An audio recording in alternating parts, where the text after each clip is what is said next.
Une grenade offensive lancée par les gendarmes pourrait être à l'origine du décès de Rémi Fraisse. C'est en tout cas la thèse privilégiée par l'enquête après la découverte de traces de TNT sur ses vêtements. La mort du jeune militant ce week-end sur le barrage de Sivins dans le Tarn embrase la classe politique. Sa famille doit porter plainte pour homicide involontaire. Industrialisation de l'agriculture, pollution, difficultés des paysans, ce sont les raisons invoquées devant le tribunal d'Amiens par les 9 militants de la Confédération paysanne accusés de dégradation sur la ferme des 1000 vaches. En car, en tracteur ou à vélo, plusieurs milliers d'opposants sont venus dans la Somme pour les soutenir. Parmi eux, des politiques comme le député européen José Bové, un ancien de la Confédération.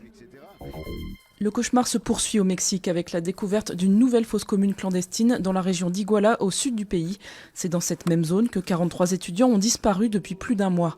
La police a arrêté 4 personnes, tous des membres présumés d'un cartel criminel, ce qui porte à près de 60 le nombre de détenus dans le cadre de l'affaire des disparus d'Iguala. La France débloque 20 millions d'euros pour lutter contre l'épidémie d'Ebola en Afrique. Un engagement financier destiné principalement à ouvrir des centres de soins en Guinée, selon l'Elysée.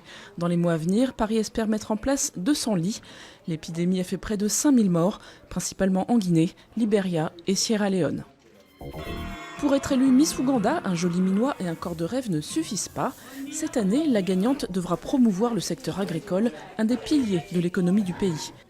Je suis très contente de voir que le concours a évolué dans cette direction. Je souhaite vraiment une promotion de l'agriculture dans notre pays parce qu'elle en constitue le socle.